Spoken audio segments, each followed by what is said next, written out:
Welcome back to my YouTube channel. So पिछले lecture में हमने प्रूव किया था कि √2 √3 are a rational number, right.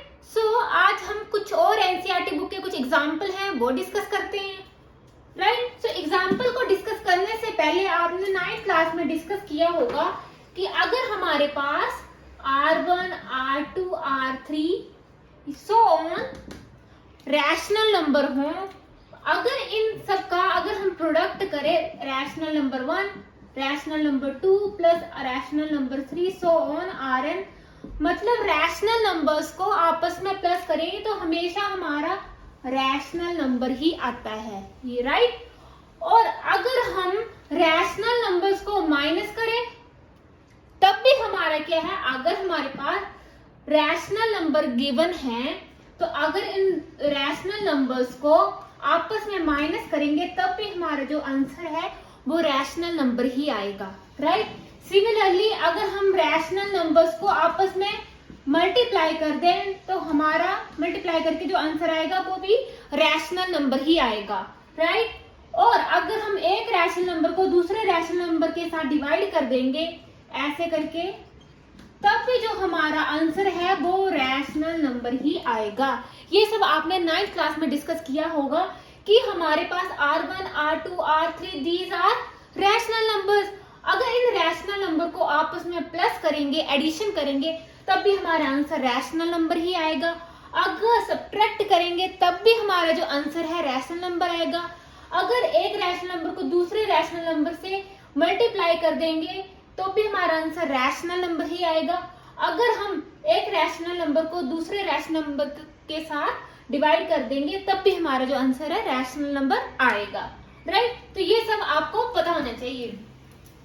अब हम बात करते हैं कि अगर हमारे पास एक रैशनल नंबर हो, एक इरैशनल नंबर हो और उसको प्लस करेंगे तो हमारा जो आंसर है इरैशनल नंबर ही आएगा। एक मान लो हमारे पास रैशनल नंबर है, दूसरा क्या है, इरैशनल नंबर है। अगर हम दोनों को आपस में एडिशन करें या सब्सट्रैक्शन करें तो उनका जो आंसर है इरैशनल नंबर ही आएगा। अगर हम यहाँ पे माइनस भी करेंगे तब भी हमारा आंसर जो है इरैशनल नंबर ही आएगा, राइट। सिमिलरली अगर में एक रैशनल नंबर है और दूसरा इरैशनल नंबर है, आपस में मल्टीप्लाई भी कर देंगे तब भी हमारा आंसर क्या आएगा, इरैशनल नंबर, राइट। ये चीज आपने याद रखनी है। अगर हमारे पास एक रैशनल नंबर है और एक इरैशनल नंबर है, उसको आपस में डिवाइड कर देंगे तब हमारा आंसर जो है इरैशनल नंबर आएगा, राइट। तो ये सब आपको पता होना चाहिए। यहाँ पे देखो, अब हमने यही तो प्रूफ करते हैं। ये देखो 5 क्या है, 5/1 ये रैशनल नंबर है और √3 हमने प्रूफ किया कि √3 इज ए इरैशनल नंबर। तो रैशनल नंबर को इरैशनल नंबर के साथ माइनस करेंगे तो हमारा आंसर जो है इरैशनल नंबर आएगा, है ना। रैशनल नंबर को इरैशनल नंबर के साथ माइनस करेंगे तो हमारा आंसर क्या आएगा, इरैशनल नंबर में आएगा। और यही हम प्रूफ करेंगे, right.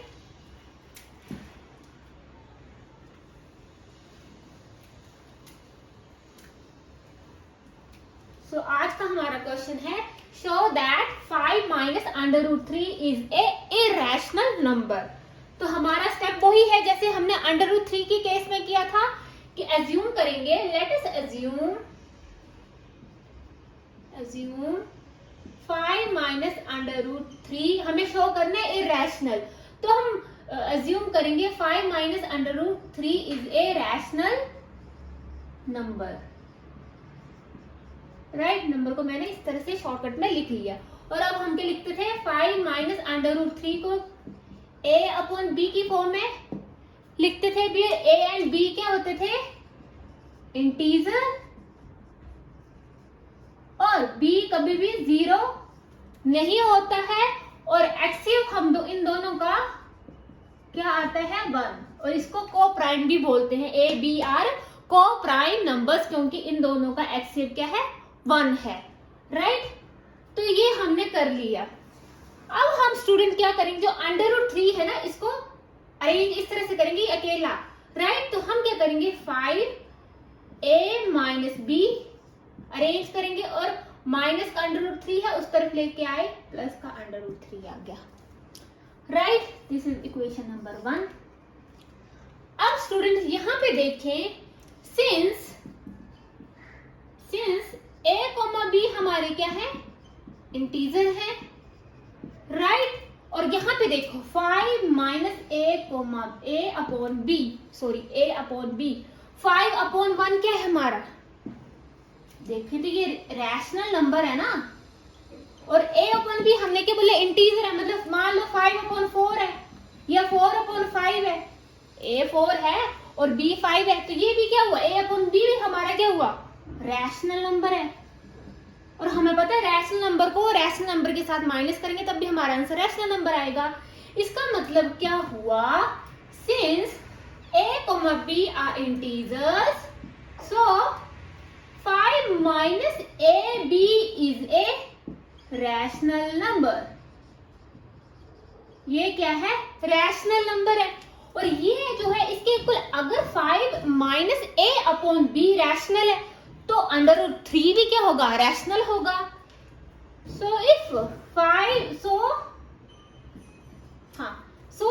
since a, b are integers, so 5 minus a upon b is a rational number, so √3 is a rational number लिख सकते हैं, बिकॉज √3 किसके इक्वल है, √3 किसके इक्वल है, 5 माइनस a अपॉन b। अगर 5 minus a upon b rational है तो यो भी रैशनल होगा, बट हमने तो प्रूव किया है, बट लिख सकते हो, we have prove that √3 is a irrational number. अपनी लैंग्वेज में आप जिस तरह से भी लिख सकते हैं, बस एग्जामिनर को समझ आना चाहिए, बट हमने तो प्रूव किया है √3 is a irrational number, therefore our assumption is wrong। और वो assumption क्या है कि 5 minus √3 is a rational number, ये assumption हमारी क्या है, wrong है। Therefore assumption is wrong। assumption क्या है, 5 minus √3 is a rational number, right? तो ये assumption हमारी wrong है। Therefore 5 minus √3 is a irrational number, right? तो हमने प्रूव कर लिया कि अगर हमारे पास रैशनल नंबर हो और इरैशनल नंबर हो, इन दोनों को आपस में सब्ट्रैक्ट किया तो हमारा आंसर हमेशा इरैशनल नंबर में ही आएगा। बिकॉज जब हमने इसको सोल्व किया, अंडर ये जो टर्म है हमारी वो क्या है, रैशनल नंबर है। अगर ये इसके इक्वल है तो √3 भी हमारे क्या हुआ, रैशनल नंबर हुआ, बट हमने तो प्रूव किया √3 इज ए इरैशनल नंबर। तो ये हमारा contradict the fact, it contradict the fact that √3 is A irrational number, right.